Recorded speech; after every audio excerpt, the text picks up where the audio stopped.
Hi everyone, welcome to study word classes. तो friends, आज हम लोग सीडीपी के क्वेश्चन करने वाले हैं, यानी सीडीपी पेडागोजी के क्वेश्चन करेंगे।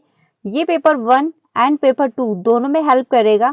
इसमें हम लोग 30 क्वेश्चन करने वाले हैं, यानी एक पूरा सेट डिस्कस करेंगे। ये जो क्वेश्चन है सारे प्रीवियस के ही क्वेश्चन है, तो इसको अच्छे से समझिएगा क्योंकि आज के क्वेश्चन बहुत अच्छे खासे हैं। ये क्लास आपको जो है डेली 3 बजे मिलती है, तो आप इसको डेली ज्वाइन कर सकते हैं। यहाँ पर हम लोग क्या है, प्रीवियस के क्वेश्चन की प्रैक्टिस करते हैं, यानी कि ऑल सब्जेक्ट की जो है आपको 3 बजे जो क्लास मिलती है उसमें हम लोग प्रीवियस के क्वेश्चन की प्रैक्टिस करते हैं। तो अगर आप पेपर 1 की प्रिपरेशन कर रहे हैं और साथ ही साथ पेपर 2 की प्रिपरेशन कर रहे हैं, तो 3 बजे और 5 बजे अगर आप दोनों क्लासेस ज्वाइन कर रहे हैं, तो आपका पेपर 1 हो या फिर आपका पेपर 2 हो, दोनों अच्छे से क्वालिफाई हो जाएंगे, कोई प्रॉब्लम नहीं होगी। तो स्टार्ट करते हैं आज के जो क्वेश्चन है, यानी कि आज हम लोग सीडीपी जो है पेडागोजी के क्वेश्चन करने वाले हैं। ये पेपर 2 है, ठीक है। तो यानी कि क्योंकि क्या होता है, लैंग्वेज मतलब सीडीपी पेपर 1 एंड पेपर 2 में माना ये जाता है कि पेपर 2 के क्वेश्चन थोड़ा सा आपको हाई लेवल के देखने को मिलते हैं। तो यहाँ की जो 3 बजे आपको क्लास मिलती है, इसमें हम लोग पेपर 1 के भी क्वेश्चन डिस्कस करते हैं और साथ ही साथ पेपर 2 के भी करते हैं।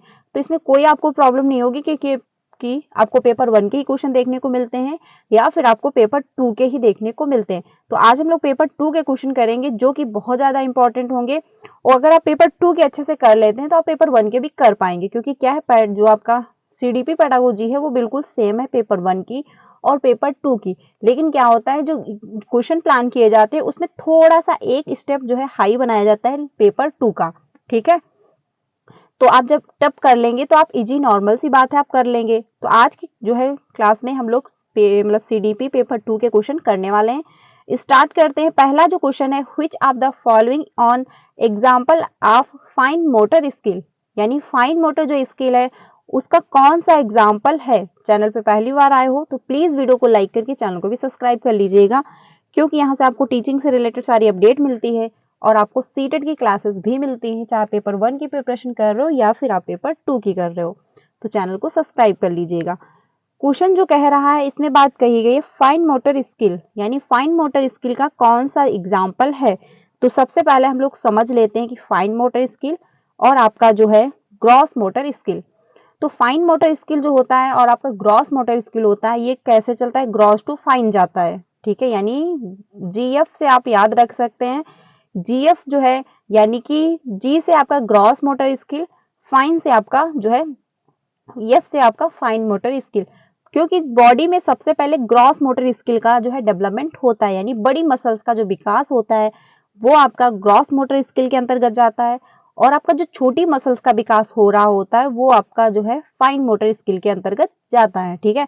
अब बड़ी मसल्स कौन सी होती है, जैसे कि आपको पैरों की पैरों में आपका जोर आना, आपके हाथों पे जोर आना, ठीक है। बच्चा जैसे बच्चा जब छोटा होता है सबसे पहले उस गर्दन संभालना सीखता है, फिर उसकी कमर पे जोर आता है, फिर बैठना सीख रहा होता है, फिर खड़े होना सीख रहा होता है, फिर धीरे धीरे करके चलना सीखता है, फिर दौड़ना सीखता है। तो ये सारे जो प्रोसेस हो रहे हैं ये क्या है, आपके ग्रॉस मोटर स्किल के होंगे। लेकिन जो फाइन मोटर स्किल हुआ, जैसे कि आपके आंखों की मसल्स का विकास, जैसे आपके फिंगर्स पे जोर आना, छोटा बच्चा होता है पहले वो बॉल को उठाता है तो पूरे हाथों का प्रयोग करके बॉल को उठा रहा होता है।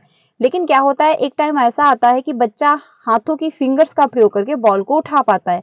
ऐसा क्यों है, क्योंकि उसकी छोटी मसल्स का विकास हो चुका है, इस वजह से वो क्या है, हाथ मतलब फिंगर का प्रयोग करके भी बॉल को उठा पाता है। जैसे कि मान के चलिए, छोटा बच्चा जब होता है पेन को पकड़ता है तो पूरी जो है मुट्ठी का प्रयोग कर रहा होता है, पूरे हाथ का प्रयोग कर रहा होता है पेन को पकड़ने में, पेंसिल को पकड़ने में। लेकिन वहीं पे जब छोटा बच्चा बड़ा होता है, उसकी फिंगर्स पे कंट्रोल आता है, मसल जो है वो डेवलप होती हैं, तो बच्चा जो है फिंगर की यानी दो फिंगर्स का प्रयोग करके भी पेन को पकड़ना स्टार्ट कर देता है, पेंसिल को पकड़ना स्टार्ट कर देता है, लिखना शुरू कर देता है। तो पहले जो बड़ी मसल्स का विकास होता है उसको कहते हैं ग्रॉस मोटर स्किल, और जो आपकी छोटी मसल्स का विकास हो रहा होता है, जैसे कि मोती पिरोना धागे में, सुई में धागा डालना, ये आपका क्या है, छोटी मसल्स का विकास हो रहा होता है, ठीक है। तो ये जो है आपका जो छोटी मसल्स का विकास है वो आपका फाइन मोटर स्किल होगा, वो जो बड़ी मसल्स का विकास है वो आपका ग्रॉस मोटर स्किल हो जाएगा। हमेशा डेवलपमेंट या फाइन टू ग्रॉस नहीं जाएगा, ये ध्यान रखिएगा कि ये नहीं आपको जीएफ पसंद नहीं है तो आप क्या कर दोगे, एफ और जी कर दोगे, ऐसा नहीं है। आपको अगर जीएफ पसंद हो या ना हो, ये डेवलपमेंट हमेशा कैसे चलेगा, ग्रॉस टू फाइन जाएगा, यानी कि जी प्लस एफ, यानी कि ग्रॉस टू फाइन ही डेवलपमेंट जाएगा। ये नहीं है कि आपका आप कह रहे हो कि फाइन टू ग्रॉस चला जाएगा, ऐसा डेवलपमेंट नहीं होगा, क्योंकि ऐसा कभी पॉसिबल नहीं है कि आपके पहले फिंगर्स पे जोर आ जाए फिर आपके हाथ पर जोर आए। सबसे पहले कंधों पर जोर आता है, फिर हाथ पे जोर आ रहा होता है कंट्रोल, फिर आपके फिंगर्स पे जोर आ रहा होता है। ठीक है, तो हमेशा डेवलपमेंट कैसे होता है, ग्रॉस टू फाइन जा रहा होता है। ठीक है, तो ये ध्यान रखिएगा। अब जो क्वेश्चन कह रहा है वो हम लोग समझ लेते हैं। आई होप आपको समझ में आ गया होगा। इंपॉर्टेंट है, ध्यान रखिएगा, क्योंकि ये पूछ लेता है। ठीक है, तो बात कही जा रही है फाइन मोटर स्किल की। तो फाइन मोटर स्किल यानी कि सूक्ष्म गत्यात्मक कौशल का उदाहरण है, यानी निम्नलिखित में से कौन सा सूक्ष्म गत्यात्मक कौशल का उदाहरण है। तो पहला है सड़क पर दौड़ना या फिर नदी में तैरना। तो आप नदी में अगर तैर रहे हो तो किसका प्रयोग होगा, आपकी आंखों का या फिर आपके फिंगर्स का। तो नदी पे तैरना जो होता है, यानी नदी में जो तैरना होता है, उसमें आप पैरों का प्रयोग करते हो, अपने हाथ का प्रयोग कर रहे होते हो। तो इसमें क्या है, बड़ी मसल्स का विकास हो रहा होता है, यानी पैरों का आप प्रयोग करते हो, अपने हाथ का प्रयोग कर रहे होते हो। तो इसमें क्या है, बड़ी मसल्स का विकास है। तो ये आपका सूक्ष्म गति यानी कि फाइन मोटर स्किल का एग्जाम्पल नहीं होगा। सड़क पर दौड़ना, आप जब रनिंग कर रहे होते हो तो आपकी पैरों की मसल्स का डेवलपमेंट हो रहा होता है, आपकी पैरों पर जोर आ रहा होता है। तो ये आपका फाइन मोटर स्किल नहीं होगा, क्योंकि इसमें क्या बड़ी मसल्स का विकास है, यानी आप पैरों की हेल्प लेकर के आप दौड़ रहे होते हो। ठीक है, तो ये भी आपका नहीं होगा। फुटबॉल को जो है लात मारना, तो ये भी आपका नहीं होगा। अगर फुटबॉल को आप पैर मार रहे हो, लात मार रहे हो, तो फुटबॉल पैरों से मार रहे हो, तो पैर क्या है, बड़ी मसल्स का विकास है। पैरों पर अगर आपका कंट्रोल आ रहा है तो ये बड़ी मसल्स का विकास हो जाता है। तो ये क्या है, ग्रॉस टू यानी ग्रॉस मोटर स्किल के अंतर्गत चले जाएंगे। लेकिन वहीं पर जो है धागे में मोती पिरोना, ये आपका हो जाता है, यानी धागे में आप मोती पिरो रहे हो, जैसे आप सिलाई करना हुआ। तो ये सिलाई करने के अंतर्गत आपकी आंखों की मसल्स का विकास हो रहा होता है, आपके हाथ का प्रयोग हो रहा होता है, फिंगर्स का प्रयोग हो रहा होता है।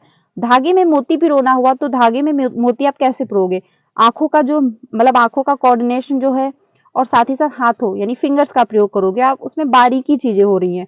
तो धागे में मोती पिरोना ये आपका फाइन मोटर स्किल के अंतर्गत चला जाएगा। जैसे फिंगर्स का इसके अंतर्गत आप प्रयोग करोगे, आंखों की मसल्स यानी आप ध्यान से देखोगे कि हाँ कैसे हमको इसके अंतर्गत धागे में मोती पिरोना है। ठीक है, तो इसमें क्या है, फाइन यानी कि फाइन मोटर स्किल का आपका डेवलपमेंट हो रहा है। तो क्वेश्चन नंबर जो फर्स्ट है, इसमें आंसर जो सही हो जाएगा वो आपका 4 ऑप्शन सही हो जाएगा। ठीक है, अगर यहाँ पे पूछ लेता ग्रॉस मोटर स्किल, तो आपका सड़क पर दौड़ना हुआ, नदी में तैरना हो जाता, फुटबॉल को लात मारना भी हो जाता। ठीक है, आंसर होगा आपका 4।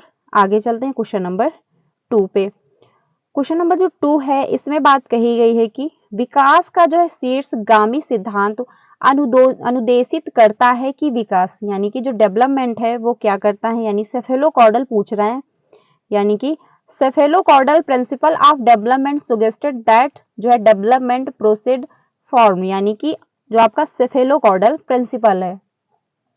तो सेफेलोकॉर्डल होता है और आपका एक होता है प्रॉक्सिमोडिस्टल डेवलपमेंट। ठीक है, प्रॉक्सिमोडिस्टल डेवलपमेंट जो होता है वो और आपका सेफेलोकॉर्डल डेवलपमेंट ये भी आपसे पूछ लेता है।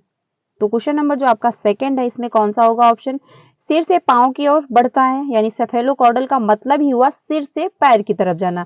यानी बच्चा जो है पहले क्या है, अपने पैर संभालना सीखेगा, यानी सिर से है जो पैर की तरफ उसका डेवलपमेंट हो रहा होता है।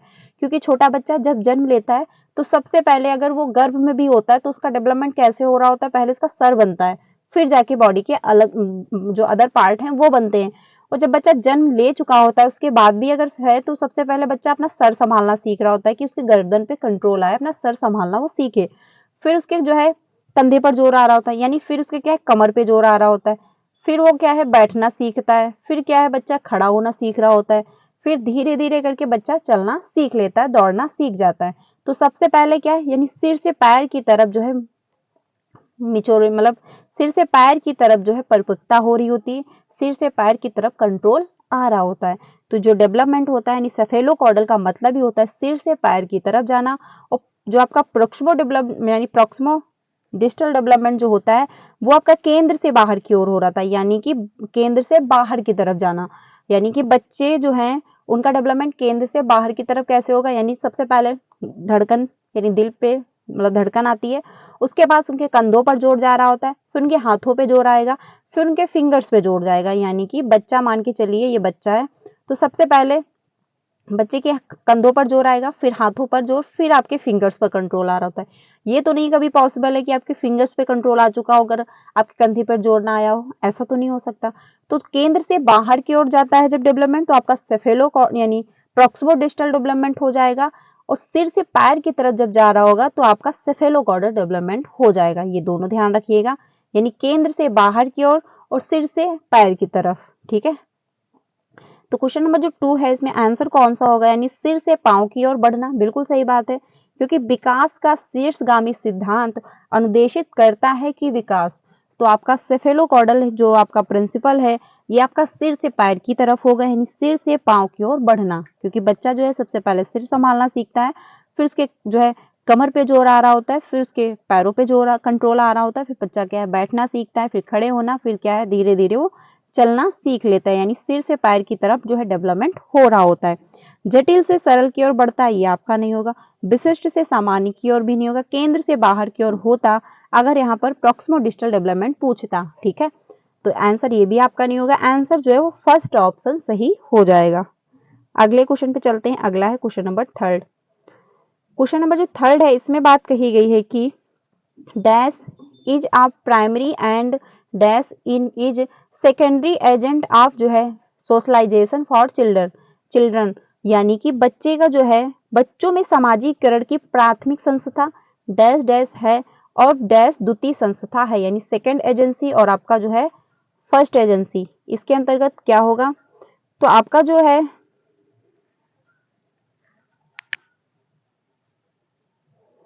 आपका जो है नेबरहुड यानी कि पास पड़ोस, ये क्या होता है हमेशा अगर फैमिली नहीं दिया है, मान के चलिए अगर ऑप्शन में फैमिली नहीं दिया है तो नेबर जो हुड होता है यानी कि आस पड़ोस जो होता है ये आपका फर्स्ट एजेंसी के अंतर्गत चला जाता है, क्योंकि क्या है फैमिली के बाद बच्चा आस पड़ोस के लोगों से ही कनेक्ट हो रहा होता है। ठीक है, तो ये ध्यान रखिएगा। तो पहला ऑप्शन है एकदम नजदीकी आस पड़ोस, या फिर जो आपका जनसंचार माध्यम, या फिर मुद्रित माध्यम, या फिर धार्मिक संगठन, या फिर विद्यालय परिवार, या फिर कानून और आपका न्यूज़पेपर। तो फर्स्ट एजेंसी और आपका सेकंड एजेंसी पूछा है। सबसे पहले जो है आपको फिल करना है फर्स्ट एजेंसी, तो फर्स्ट एजेंसी आपका कानून नहीं होगा, ये यहाँ से कट जाएगा। विद्यालय आपका हमेशा सेकंड एजेंसी के अंतर्गत जाएगा, ये भी नहीं होगा। मुद्रित माध्यम ये भी आपका नहीं होगा।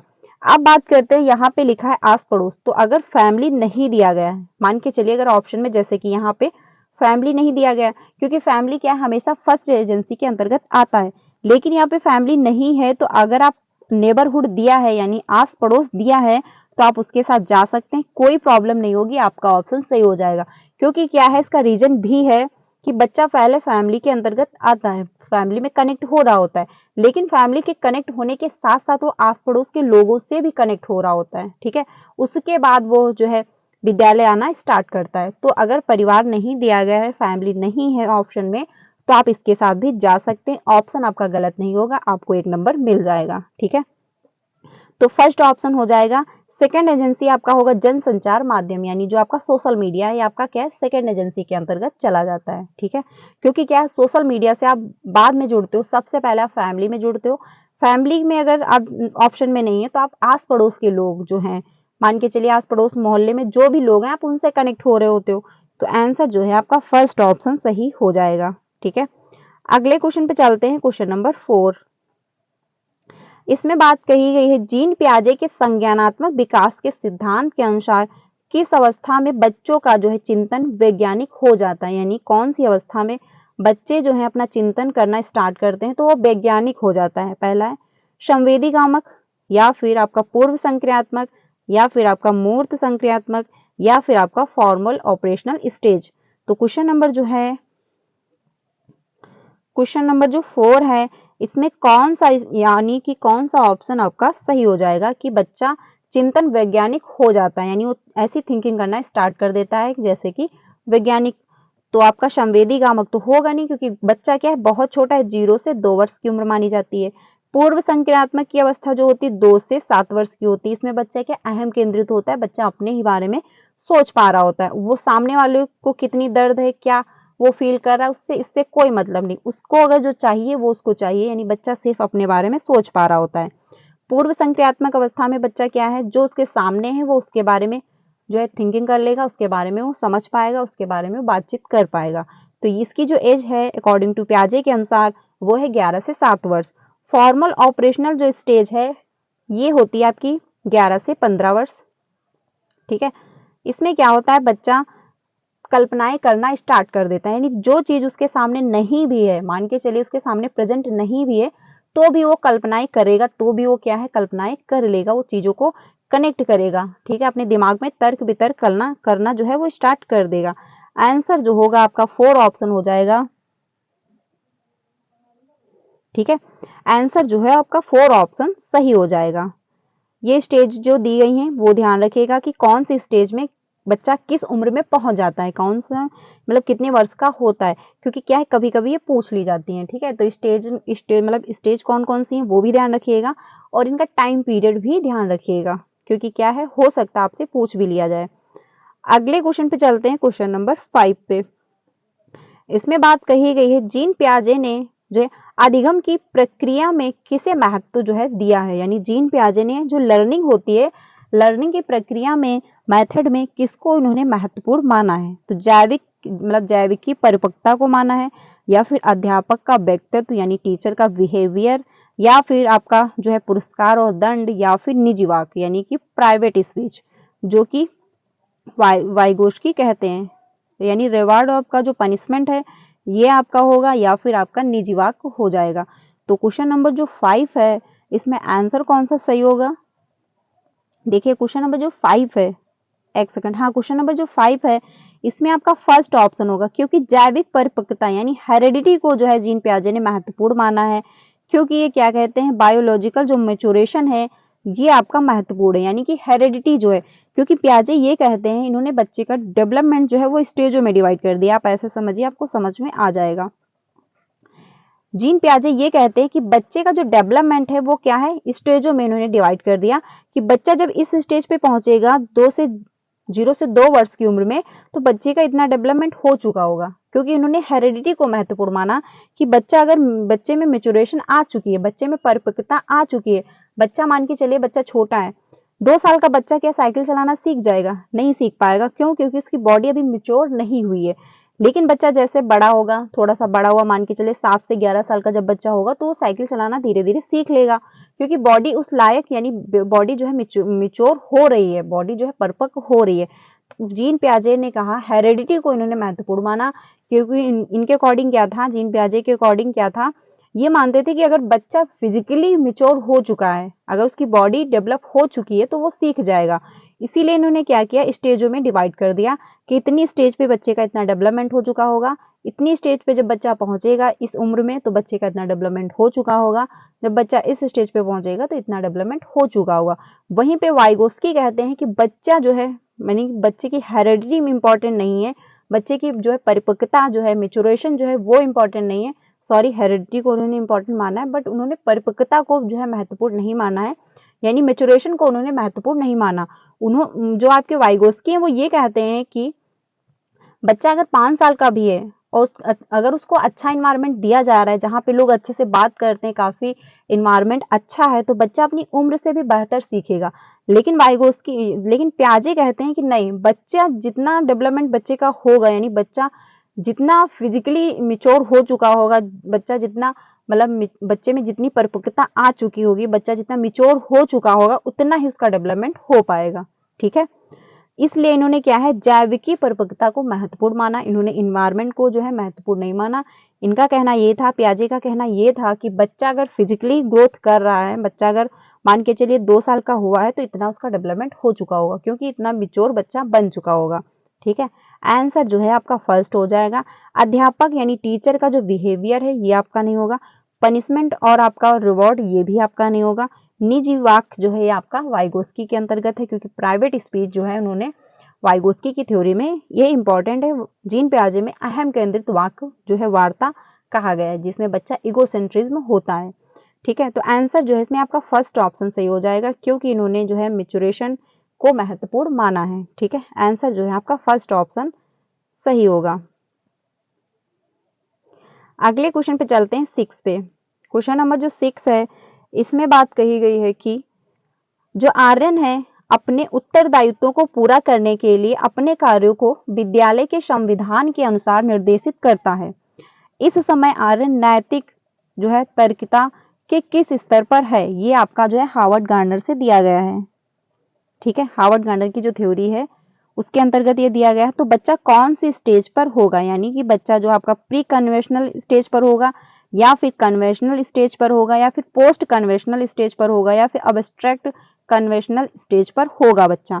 तो क्वेश्चन नंबर जो 6 है, क्वेश्चन नंबर जो 6 है, इसमें बात ये कही जा रही कि बच्चा क्या है, संविधान के अनुसार निर्देशित करता है, यानी जो नियम है, यानी उत्तरदायित्व को पूरा करने के लिए अपने कार्यों को विद्यालय के संविधान के अनुसार निर्देशित करता है, यानी कि जो रूल है, क्योंकि बच्चा क्या है, रूल को फॉलो कर रहा है कि नियम जो है वो नियम है, उनको हमको फॉलो करना चाहिए।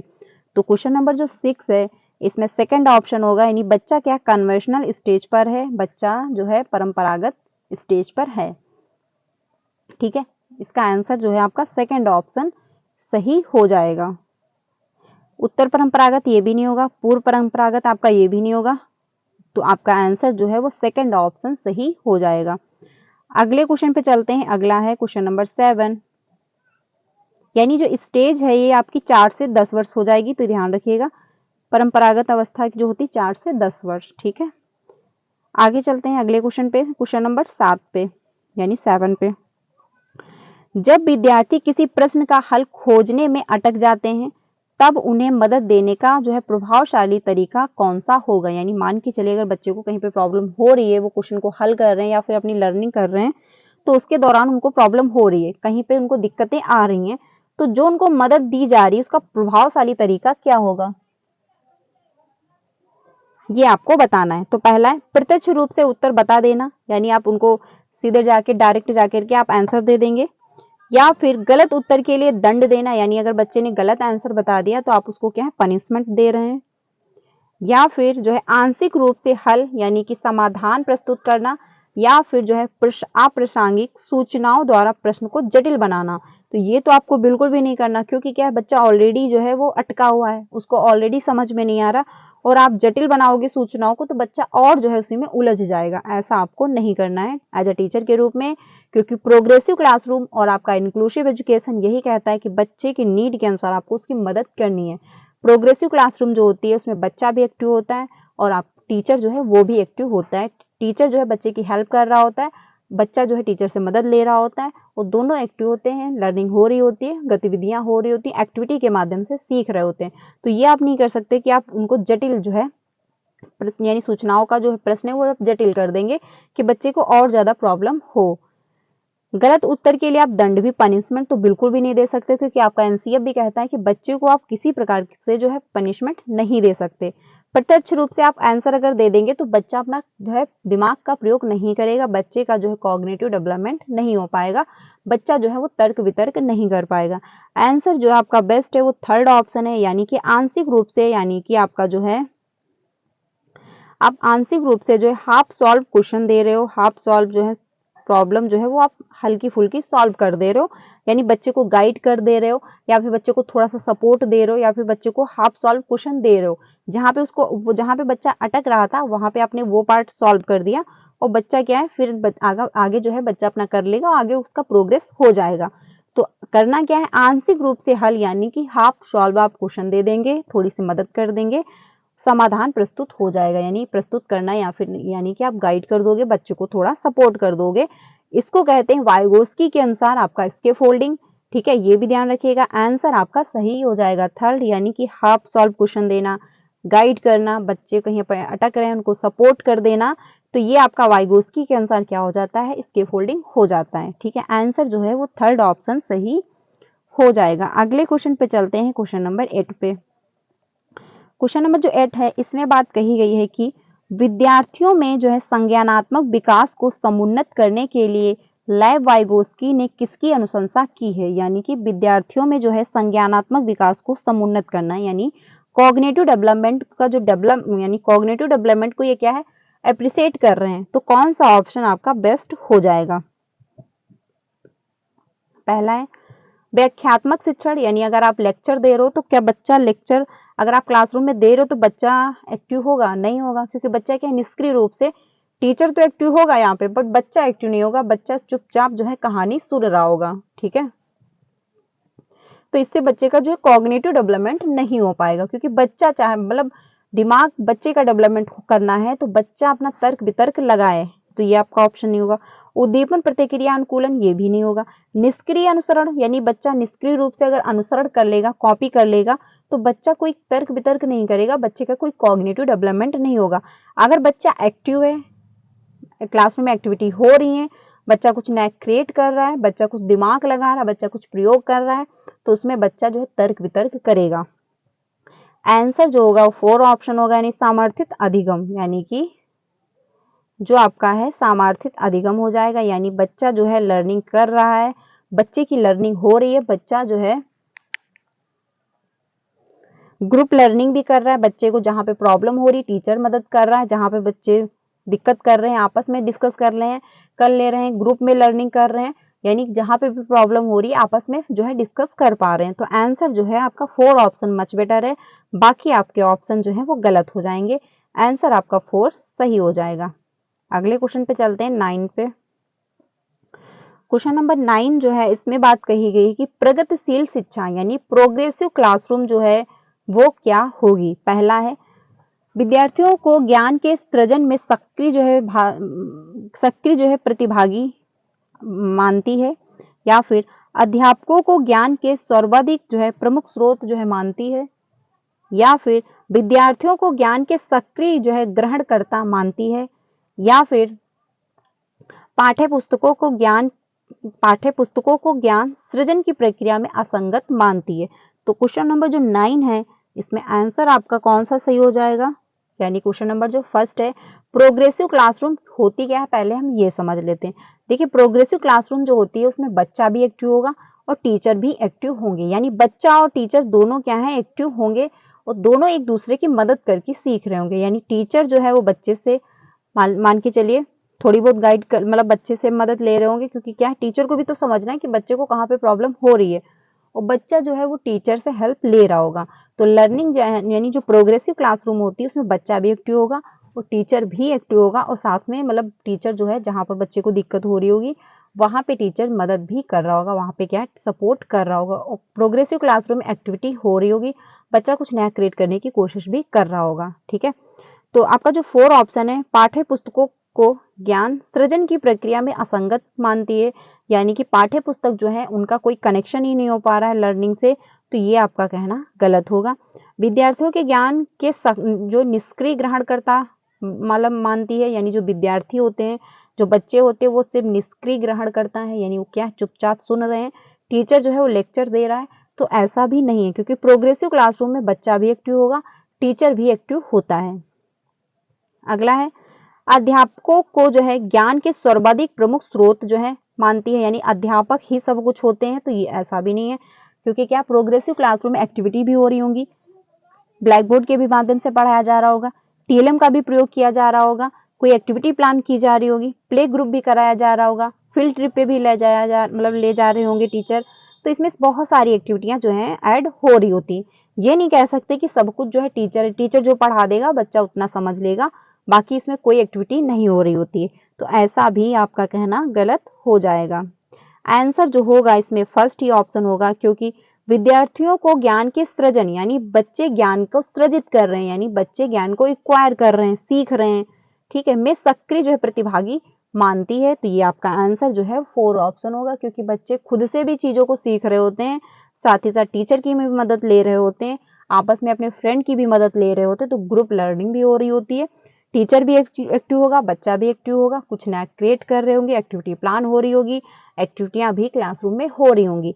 आंसर जो होगा आपका 4 ऑप्शन सही होगा। इंपॉर्टेंट क्वेश्चन है, क्योंकि क्या है प्रोग्रेसिव क्लासरूम से क्वेश्चन हमेशा पूछा जाता है, तो ध्यान रखिएगा, आंसर आपका फर्स्ट ऑप्शन हो जाएगा। अगले क्वेश्चन पे चलते हैं 10 पे।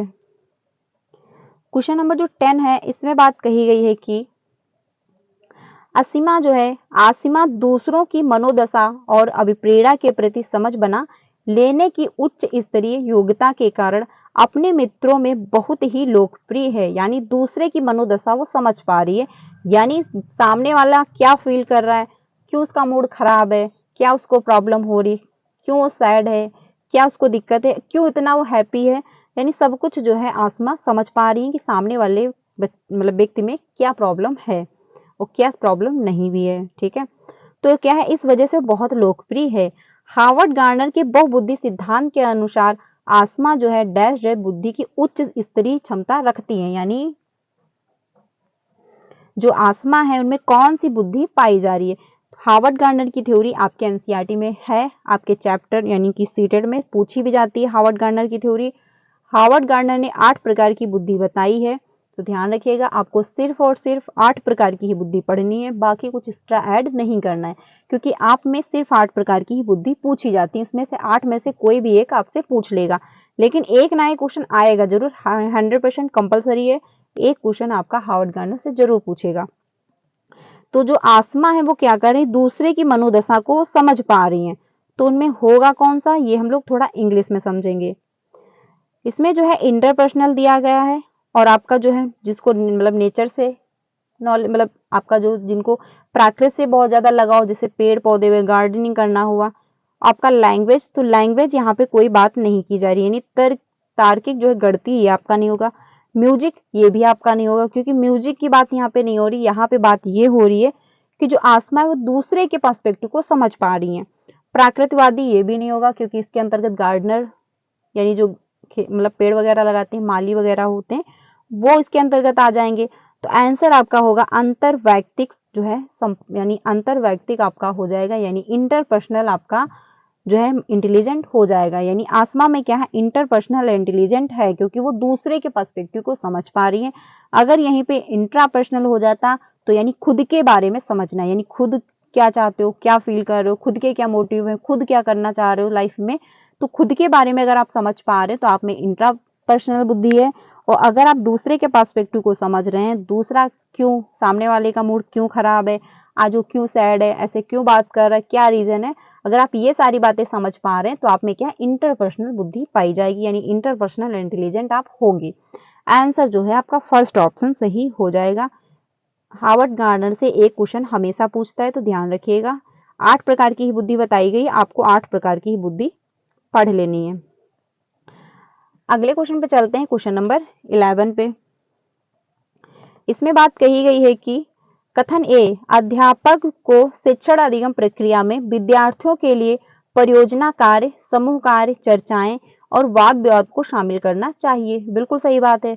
अगर टीचर अच्छी लर्निंग चाह रहा है कि बच्चे अच्छे से मेरे सीख पाएं, तो टीचर को क्या करना होगा, परियोजना यानी प्रोजेक्ट कार्य चाहिए, ग्रुप लर्निंग भी कराएगा, क्लास में डिस्कशन भी हो रहा होगा, वाद विवाद भी वो शामिल करेगा, बाल साहित्य भी वो शामिल करेगा। ठीक है, तो आंसर आपका जो है यानी अदर्शन जो है वो तो आपका सही है। अब तर्क जो दिया गया है वो सही है कि नहीं वो भी हम समझ लेते हैं। अधिगम विद्यार्थियों के सामाजिक सांस्कृतिक संदर्भों से स्वतंत्र है, यानी जो लर्निंग होती है वो समाज और जो संस्कृति है इससे क्या है बिल्कुल भी अलग है। यानी तो क्या, जो लर्निंग होती है वो कहाँ पे हो रही है, लर्निंग जो होती है वो आपके इन्वायरमेंट में ही हो रही होती है, समाज में ही हो रही होती है। जहां पे 4 व्यक्ति खड़े हो जाएंगे, जहां पर 10 लोग मिलकर बात कर रहे हैं, वहां पर एक समाज बन जाता है। सिंपल सी बात है। तो बात यहाँ पे की जा रही कि सामाजिक सांस्कृतिक संदर्भों से स्वतंत्र है, तो ये कहना आपका गलत हो जाएगा, क्योंकि लर्निंग कहाँ पे बेस्ट होती है, समाज में ही, सामाजिक सांस्कृतिक संदर्भ में ही लर्निंग जो है बेहतर हो पाती है। क्योंकि समाज में बहुत सारी चीजें बच्चा सीख रहा होता है, जैसे कि इन्वायरमेंट, जैसे कि आपका ईवीएस हो गया, सोशल साइंस हो गया, तो इसके अंतर्गत क्या सीखता है बच्चा, सब इन्वायरमेंट के बारे में सीख रहा होता है। कहाँ पे कौन से राज्य में क्या खाना प्रसिद्ध है, वहां पे पेड़ कौन से हैं, कहाँ पे क्या विशेषताएं पाई जाती हैं, हमारे इन्वायरमेंट में कौन कौन सी चीजें हैं, क्या इसका महत्व है, तो हर चीज बच्चा ईवीएस के अंतर्गत जो है समाज के बारे में सीख रहा होता है। तो ये कहना आपका गलत हो जाएगा कि लर्निंग जो है यानी जो आप सीख रहे हो वो समाज संस्कृति के संदर्भ से स्वतंत्र होती है, यानी इसका दूर दूर तक कोई कनेक्शन एक दूसरे से नहीं होता है। तो ये कहना आपका गलत हो जाएगा। आदर्शन जो है यानी ए स्टेटमेंट जो है वो तो सही था, बट आर जो है वो गलत हो जाएगा। तो इसमें फर्स्ट ऑप्शन जो दिया गया ए और आर दोनों सही है, तो ये आपका गलत हो जाएगा, क्योंकि आर जो है वो गलत है। ए और आर दोनों सही है, ये भी आपका गलत हो जाएगा। ए सही है लेकिन आर गलत है, यानी कि आपका थर्ड ऑप्शन मच बेटर है, थर्ड ऑप्शन आपका सही हो जाएगा। ए और आर दोनों गलत हैं, ये नहीं, क्योंकि ए जो है वो सही है। क्योंकि अगर बच्चे टीचर अच्छी लर्निंग चाह रहा है क्लासरूम में कि बच्चे मेरे एक्टिव हों, बच्चे हर चीज सीख पाएं, बच्चे का ग्रो मेरा अच्छे से हो जाए, तो क्या है, प्रोजेक्ट कार्य को भी ऐड करना होगा, समूह यानी ग्रुप लर्निंग भी करवानी होगी, चर्चाएं भी क्लासरूम में, डिस्कशन भी क्लासरूम में कराना होगा, वाद विवाद भी हो रहा होगा, यानी बहुत सारे मेथड प्रयोग किए जाते हैं। क्योंकि लर्निंग जो है वो एक मेथड से नहीं हो पाती। लर्निंग अगर आपको अच्छे से करवानी है क्लासरूम में, लर्निंग बच्चे अच्छे से कर पाए, तो उसमें बहुत सारे मेथड आपको प्लान करने होंगे, बहुत सारे मेथड जो है आपको इंक्लूड करने पड़ेंगे। आंसर जो है वो थर्ड ऑप्शन सही हो जाएगा। अगले क्वेश्चन पे चलते हैं 12 पे। इसमें बात कही गई है कि लड़के गणित में अच्छे होते हैं और लड़कियां संगीत और नृत्य में अच्छी होती हैं। यह कथन किसको जो है किसकी और इंगित करता है? यानी जो लड़कियां हैं वो डांसिंग बहुत अच्छे से कर रही होती हैं, म्यूजिक भी बहुत अच्छे से यानी गा भी बहुत अच्छे से लेती हैं, और लड़के जो होते हैं वो मैथ में बहुत अच्छे होते हैं। तो ऐसा कहीं बुक में लिखा आपको मिला है कि लड़के जो है सिर्फ मैथ में बहुत अच्छे होंगे, तो इसका एग्जाम्पल जो है शकुंतलम, वो फिर ऐसे ही हो जाएंगी। और लड़कियां जो है संगीत में बहुत अच्छी होती, नृत्य बहुत अच्छी करती, तो डांसर भी आज की डेट में लड़के भी बहुत अच्छे डांसर हैं। ठीक है, तो यह किसको इंगित कर रहा है? यानी जेंडर जो है रूढ़िबद्धता को, यानी जेंडर स्टीरियोटाइप को है, या फिर जेंडर समानता को है, या फिर जेंडर साम्यता को है, या फिर यानी इक्विटी को है, या फिर जेंडर जो है आपका समतुल्यता को है। तो क्वेश्चन नंबर जो है आपका 12 आंसर होगा आपका फर्स्ट, यानी जेंडर स्टीरियोटाइप को दर्शाया जा रहा है। इसमें जेंडर समानता की कोई बात ही नहीं की जा रही, क्योंकि क्या है, यहाँ पे कंपेयर किया जा रहा है। ठीक है, ये भी नहीं होगा आपका, ये भी नहीं होगा। आंसर आपका फर्स्ट ऑप्शन होगा, क्योंकि बात इसमें ये कही जा रही कि लड़के जो हैं गणित में बहुत अच्छे होते हैं। ऐसा तो कहीं बुक में नहीं लिखा कि लड़के ही गणित सीख सकते हैं या फिर लड़कियां ही गणित सीख सकती हैं, ऐसा तो पॉसिबल नहीं है। अगर आप जो भी लड़की भी अगर प्रैक्टिस कर रही है, टाइम दे रही है, मैथ को अच्छे से समझ रही है, तो वो सीख जाएगी। लड़का अगर अच्छे से म्यूजिक सीख रहा है, डांसर मतलब डांस की प्रैक्टिस कर रहा है, तो वो अच्छा डांसर बन जाएगा। तो जिसको भी आप टाइम दे रहे हो, जिसमें भी आप प्रैक्टिस कर रहे हो, जिसमें आप एफर्ट डाल रहे हो, जिसको भी आप अच्छे से समझने की कोशिश कर रहे हो, वो आपको समझ में आएगा। ठीक है, जिसको आप टाइम दे रहे हो वो आपका हो जाएगा। ये रूल जो है इंसान पे फॉलो नहीं होगा कि आप इंसान को टाइम दे रहे हो तो वो आपका हो जाएगा। ठीक है, तो इसमें क्या है, यानी गणित जो है बच्चे लड़के अच्छे होते हैं, तो ये कहना गलत हो जाएगा, क्योंकि लड़कियां भी गणित में अच्छी हो सकती हैं। लेकिन क्या होता है, एक माइंड सेट बना हुआ है कि लड़कियों को मैथ नहीं आएगी, क्योंकि मैथ क्या है, मैथ में तर्क वितर्क ज्यादा करना होता है, मैथ जो है टफ होती है, इसलिए लड़कियां नहीं सीख सकती। ऐसा पॉसिबल नहीं है। अगर लड़कियां टाइम दे रही हैं, अच्छे से सीख रही हैं, अच्छे से प्रैक्टिस कर रही हैं, तो वो भी सीख सकती हैं। ठीक है, तो ये जो बिहेव दर्शाया जा रहा है, यानी जो ये व्यवहार बताया जा रहा है, ये आपका जेंडर स्टीरियोटाइप को दर्शा रहा है। क्योंकि ये क्या है, दिमाग में फीड है, सदियों से बनी आ रही परंपराएं हैं कि लड़के जो हैं वो मैथ में अच्छे होते हैं, लड़कियां जो हैं वो संगीत में अच्छी होती, वो नृत्य करती, लड़कियां जो सॉफ्ट होती हैं मतलब वो ज्यादा भावुक होती हैं, लड़के जो हैं स्ट्रांग होते हैं, लड़के रोते नहीं हैं, लड़कियां जो है घर का काम करती हैं, लड़के जो है बाहर का काम करते हैं, लड़के ये कपड़े पहनेंगे, लड़कियां ज्यादा हंस नहीं सकती, लड़कियां जो है ज्यादा लेट नाइट घर नहीं आ सकती, वो बाहर ज्यादा निकल नहीं सकती। तो ये सारे रूल जो हैं वो समाज ने निर्धारित किए। ये सब रूल जो है वो कहीं बुक में नहीं लिखे हैं कि हाँ लड़कियों को ये सारे रूल जो है फॉलो करने पड़ेंगे या फिर लड़कों को ये सारे रूल फॉलो करने पड़ेंगे। ठीक है, तो ये जो सारे रूल बने हुए ये किसने बनाए? ये समाज ने बनाए, जो लोग हैं उन्होंने बनाए। तो ये जो है बिहेवियर जो है ये आपका जेंडर स्टीरियोटाइप को दर्शाया जा रहा है। आंसर आपका फर्स्ट ऑप्शन सही हो जाएगा। क्वेश्चन नंबर 13 पे चलते हैं। विद्यार्थियों की विविध प्रकार की जो है अधिगम आवश्यकताओं को संबोधित करने के लिए अध्यापक को क्या नहीं करना चाहिए? यानी विद्यार्थियों की विविध प्रकार की जो अधिगम आवश्यकताएं होती हैं, क्योंकि लर्निंग के दौरान हर व्यक्ति की अलग अलग नीड होती है।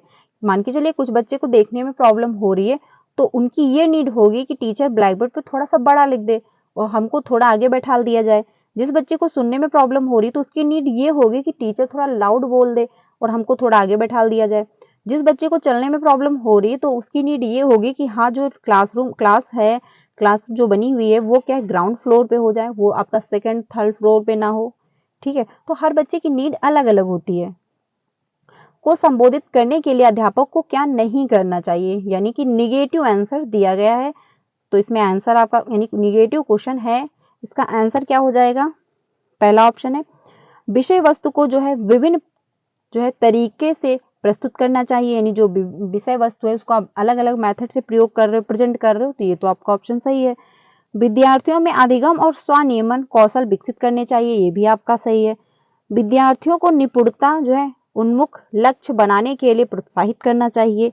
विद्यार्थियों को उनके सामाजिक संदर्भों के आधार पर जो है नामीकरण और वर्गीकरण करना चाहिए, यानी बच्चे किस लेवल पे हैं। बच्चे जो गिफ्टेड बच्चे हैं वो एक ग्रुप में, जो बिल्कुल डम बच्चे हैं वो दूसरे ग्रुप में, जो मीडियम बच्चे हैं वो क्या है तीसरे ग्रुप में। तो बच्चे को आप वर्गीकृत कर रहे हो, तो क्वेश्चन नंबर जो 13 है इसमें आंसर होगा 4 आपका ऑप्शन, क्योंकि बच्चों को आप जो है वर्गीकृत मतलब नामीकरण लेवल आप नहीं कर सकते कि आप सेकंड ग्रुप में हो, आप थर्ड ग्रुप में हो, आप फर्स्ट ग्रुप में हो, आप पढ़ने में अच्छे नहीं हो तो आप इस ग्रुप में रहोगे, ऐसा आपको नहीं करना है। क्लासरूम में सभी बच्चे को इंक्लूड करना है और हर बच्चे की नीड के अनुसार आपको उसकी मदद करनी है। जैसा भी बच्चा है आपको इंक्लूड करना है। बच्चा समझ पा रहा है, नहीं समझ पा रहा, आप कोशिश करिए कि बच्चा समझे। बच्चा इंटरेस्ट ले रहा है कि नहीं ले रहा है, आप कोशिश करिए कि बच्चा इंटरेस्ट ले। आप अपने एक्टिविटी में प्लान लाए, मतलब अपने टीचिंग मेथड में चेंज लाएं, ठीक है। तो आंसर आपका 4 होगा, यही आपका निगेटिव है और निगेटिव का निगेटिव आंसर हो जाएगा। आंसर आपका 4 ऑप्शन सही होगा। बाकी आपके ऑप्शन सही थे, यानी विषय वस्तु को विभिन्न तरीके से प्रस्तुत करना चाहिए, बिल्कुल सही बात है। अगर लर्निंग आप कर रहे हैं क्लासरूम में और बच्चे को नहीं समझ में आ रहा है, मान के चलिए आप बुक से पढ़ा रहे हैं बच्चों को, बुक से बच्चों को नहीं समझ में आ रहा है, तो आप ब्लैक बोर्ड का प्रयोग कर लेंगे, चार्ट का प्रयोग कर लेंगे, या फिर कोई टीएलएम का प्रयोग कर लेंगे, या फिर कोई एक्टिविटी प्लान कर देंगे। तो विभिन्न प्रकार से आप प्रेजेंट कर सकते हैं जैसे बच्चे को समझ में आए, ठीक है। विद्यार्थियों में अधिगम और स्वनियमन कौशल विकसित करने चाहिए, ये भी आपका ऑप्शन पॉजिटिव है, क्योंकि बच्चे क्या है अगर लर्निंग कर रहे हैं तो स्वनियमन बहुत ज्यादा जरूरी है, यानी कि एनालिसिस। बच्चा अगर खुद से एनालिसिस कर रहा है तो खुद से वो खुद की कमियों को भी समझ पाएगा कि हाँ मेरे में क्या कमी रह गई, कहाँ पे मेरे से समझने में प्रॉब्लम हुई, कहाँ से मेरे से छूट गया। तो बच्चा जो है स्वनियमन भी करे, ये भी आपका ऑप्शन पॉजिटिव है। आंसर जो है आपका निगेटिव, वो 4 ही ऑप्शन है और निगेटिव का निगेटिव आंसर हो जाएगा। आंसर आपका 4 ऑप्शन सही होगा। अगले क्वेश्चन पे चलते हैं 14 पे। अगला है क्वेश्चन, इसमें बात कही गई है कि जो क्वेश्चन नंबर है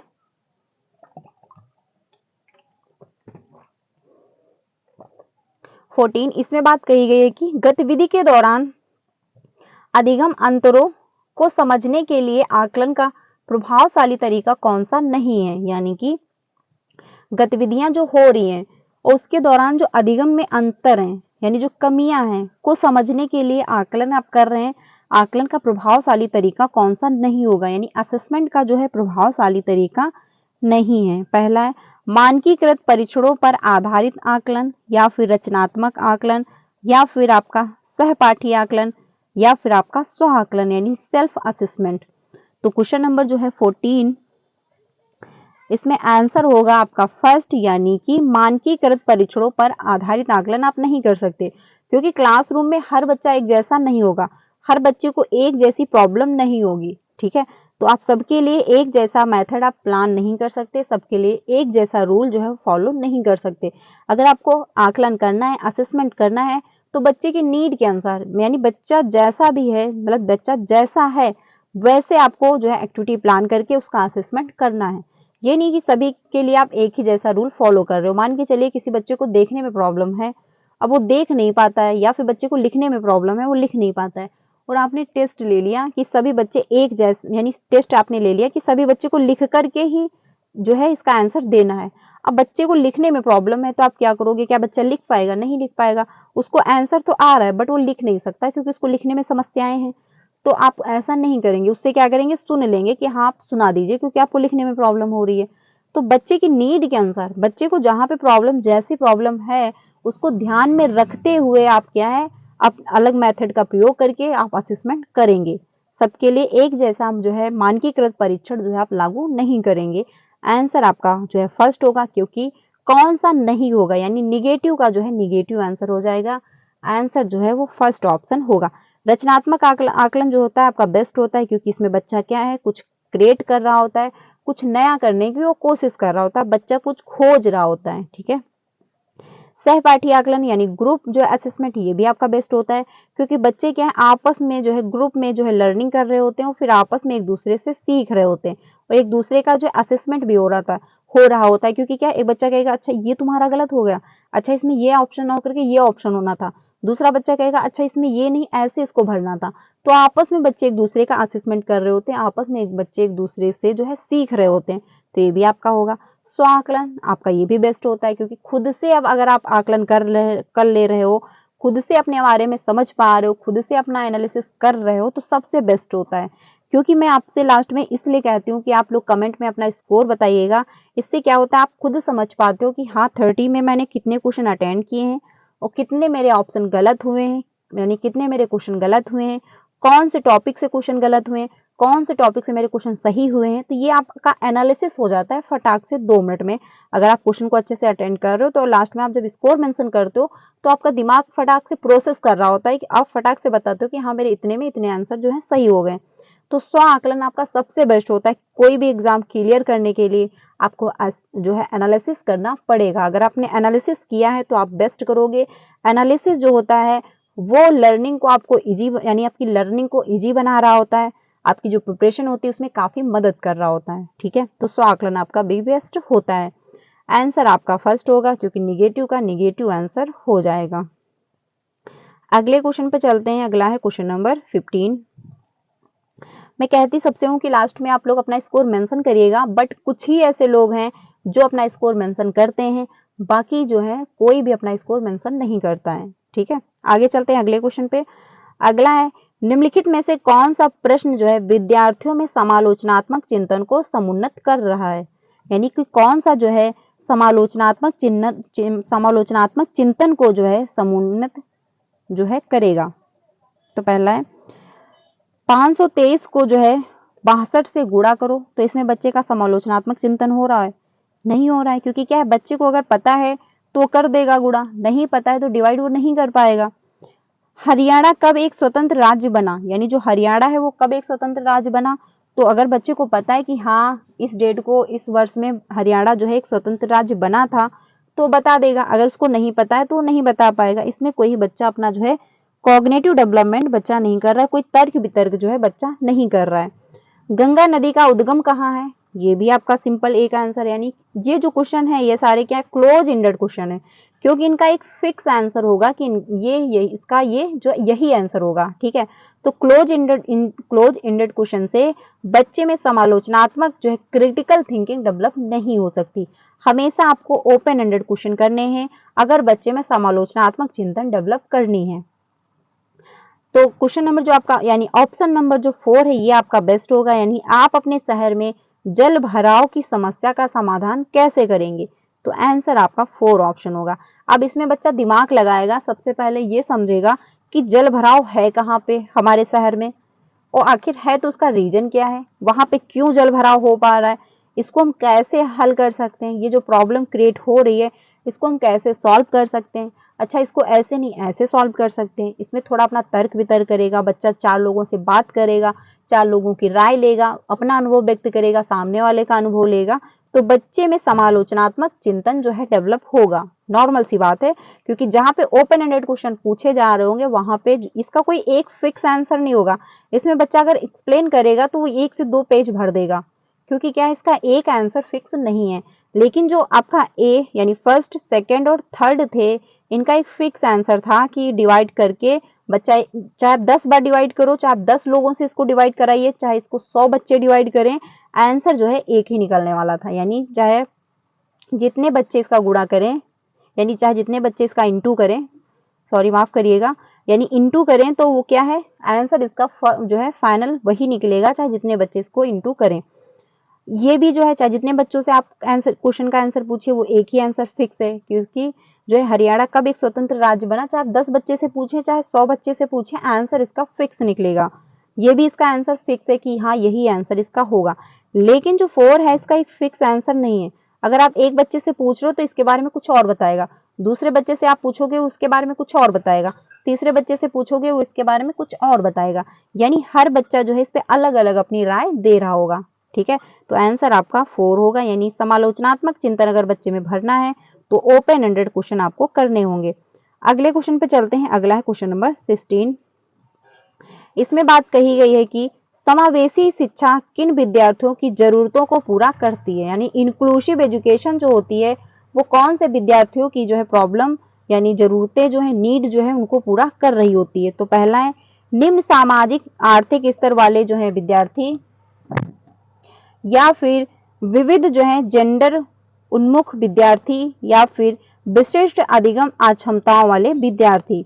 तो क्वेश्चन नंबर जो 16 है इसमें आंसर होगा 4, यानी कि फर्स्ट आपका सही है, सेकंड आपका सही है और थर्ड आपका सही। आंसर आपका 4 ऑप्शन हो जाएगा, क्योंकि जो है बात कही जा रही है कि समावेशी शिक्षा किन विद्यार्थियों की जरूरतों को पूरा करती है। तो आंसर आपका 4 ऑप्शन सही हो जाएगा। इसमें बात कही जा रही निम्न सामाजिक आर्थिक जो है स्तर वाले बच्चे, यानी सभी प्रकार के बच्चे जो हैं इंक्लूसिव क्लासरूम में ऐड किए जाते हैं। मान के चलिए कि वंचित पृष्ठभूमि से अगर बच्चा आया हुआ है तो आप उसको भी इंक्लूड करेंगे। अगर बच्चा बहुत ही आर्थिक स्थिति बहुत ही रिच फैमिली से बिलोंग करता है, अगर वो बच्चा आया है आपके विद्यालय में तो उसको भी आप इंक्लूड करेंगे। बच्चा देखने में बहुत अट्रैक्टिव नहीं है उसको भी आप इंक्लूड करेंगे।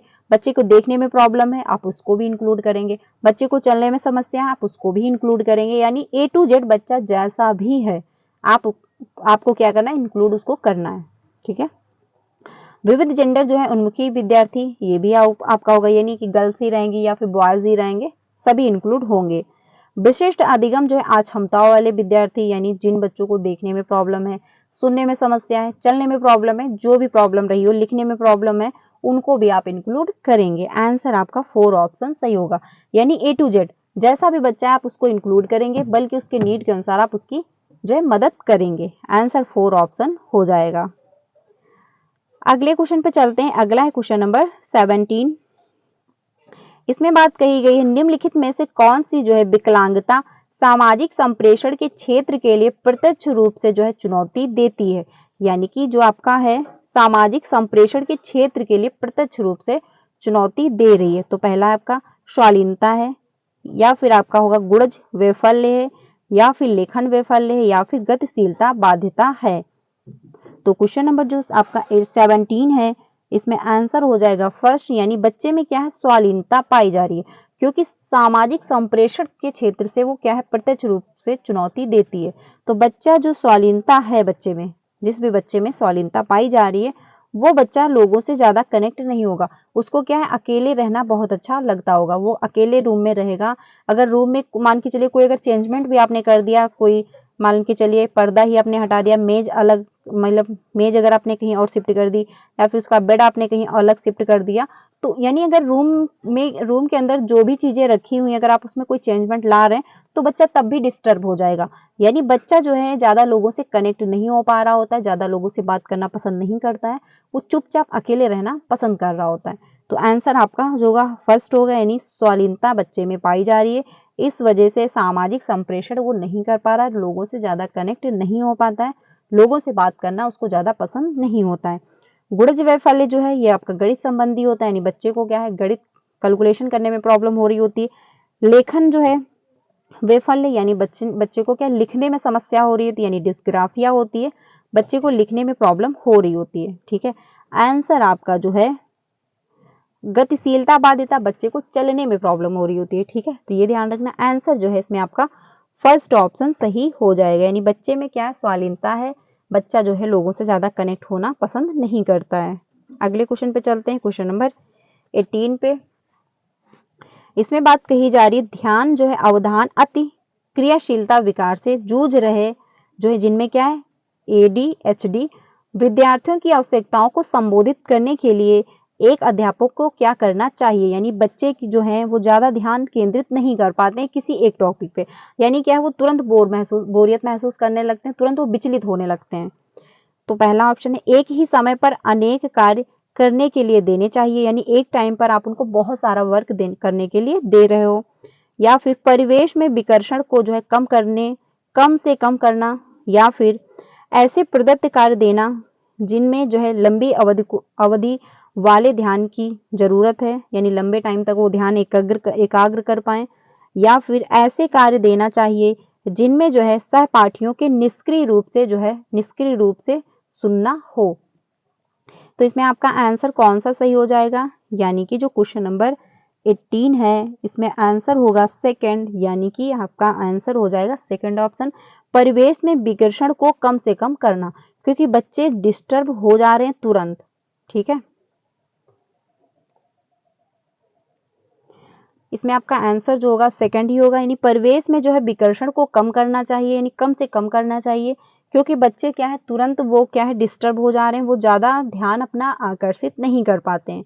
एक ही समय आप अनेक कार्य दोगे तो बच्चे को ऑलरेडी ध्यान देने में दिक्कत हो रही है, तो उसको और ज़्यादा प्रॉब्लम होगी, ये सोल्यूशन नहीं निकलेगा इससे। ऐसे प्रदत्त कार्य देना जिसमें लंबी अवधि ध्यान रखे, मतलब ध्यान की जरूरत हो, तो ये भी आपका ऑप्शन नहीं होगा, क्योंकि बच्चा एक चीज पर ज्यादा टाइम तक ध्यान केंद्रित नहीं कर पा रहा है। ठीक है, ये भी आपका ऑप्शन नहीं होगा। ऐसे कार्य देना चाहिए जिसमें सहपाठियों के निष्क्रिय रूप से जो है सुनना हो, तो ये भी आपका ऑप्शन नहीं होगा। आंसर आपका सेकंड ऑप्शन होगा, यानी परिवेश में विकर्षण को जो है कम से कम करना। ठीक है, आंसर जो है वो सेकंड ऑप्शन सही हो जाएगा। अगले क्वेश्चन पे चलते हैं 20 पे।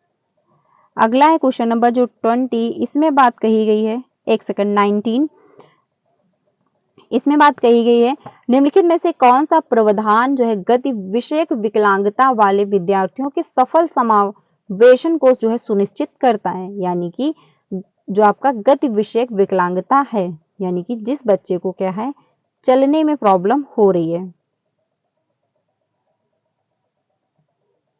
ठीक है, तो इसमें आपका कौन सा होगा, यानी समावेशन को सुनिश्चित करता है, तो पहला है भवन तक जो है पहुंच को आसान बनाने के लिए जो है आप रैंप और लिफ्ट का प्रयोग करेंगे कि बच्चे जो है भवन में पहुंच पाए, क्योंकि बच्चे को क्या है चलने में प्रॉब्लम हो रही है। या फिर बैठने की जो है व्यवस्था में जल्दी जल्दी बदलाव लाएंगे, या फिर भवन की ऊपरी मंजिल पर कक्षाएं आयोजित करेंगे। तो अगर मान के चलिए कि बिल्डिंग में 10 मंजिल घर बने हुए हैं, 10 मंजिल का विद्यालय है, मान के चलिए अगर सेकंड फ्लोर, थर्ड फ्लोर या फोर्थ फ्लोर, या फिर मान के चलिए फिफ्थ फ्लोर है, 5 मंजिल का विद्यालय बना हुआ है। ठीक है, फिफ्थ फ्लोर है, तो क्या बच्चे को चलने में जो प्रॉब्लम हो रही है, तो आप उसके लिए फिफ्थ फ्लोर पे विद्यालय यानी उसका क्लास लगवाएंगे? ऐसा तो नहीं है, क्योंकि क्या उसको ऑलरेडी उसको क्या है प्रॉब्लम हो रही है, और आप फिफ्थ फ्लोर पे अगर उसका क्लास लगवा रहे हैं तो उस बच्चा और अच्छे से नहीं, यानी उसको और ज्यादा प्रॉब्लम होगी। ऐसी गतिविधियों को जो अभिकल्पित करना जिसमें जल्दी जल्दी गतिशीलता की आवश्यकता हो, यानी जल्दी जल्दी परिवर्तन किया जा सकता हो। तो क्वेश्चन नंबर 19 का फर्स्ट ऑप्शन होगा, यानी भवन तक पहुंच को आसान बनाने के लिए रैंप और लिफ्ट का प्रयोग करेंगे, क्योंकि बच्चे को क्या है चलने में समस्या हो रही है, तो उसके लिए आप रैंप का प्रयोग करेंगे या फिर लिफ्ट का प्रयोग करेंगे कि बच्चे को चलने में प्रॉब्लम ना हो। अगर आप फिफ्थ फ्लोर पे लगवा भी रहे हो क्लास, तो उसके लिए आपको रैंप की व्यवस्था करनी पड़ेगी या फिर लिफ्ट की व्यवस्था करनी पड़ेगी कि बच्चे को चलने में प्रॉब्लम ना हो। या फिर क्या आप ग्राउंड फ्लोर पर ही क्लास लगवा दीजिए, तो बच्चे को लिफ्ट की जरूरत नहीं पड़ेगी।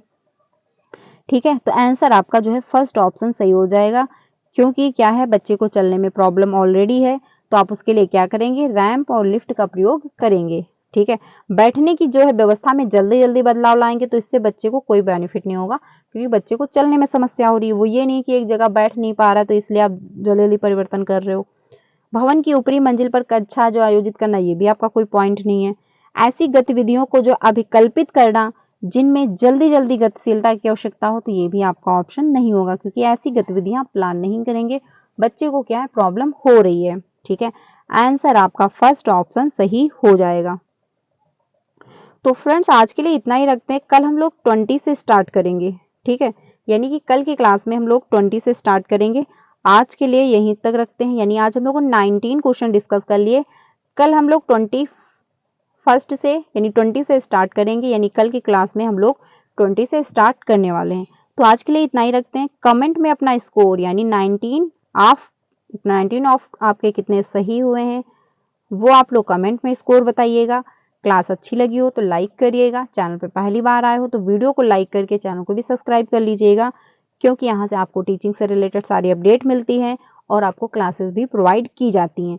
तो आज के लिए इतना ही रखते हैं, कल हम लोग 20 से स्टार्ट करने वाले हैं। कल की क्लास में आपको 3 बजे ये मिल जाएंगे क्वेश्चन, तो ये डाउट मत रखिएगा या फिर ये परेशान भी मत होइएगा कि आपको ये क्वेश्चन आगे के नहीं मिलेंगे। कल की क्लास में 3 बजे आपको ये क्वेश्चन मिल जाएंगे। तो आज के लिए इतना ही रखते हैं। क्लास अच्छी लगी हो तो लाइक करिएगा एंड कमेंट में अपना स्कोर जरूर मेंशन करिएगा, कि कितना आपका स्कोर बन पा रहा है। तो मिलते हैं नेक्स्ट वीडियो में। Thank you.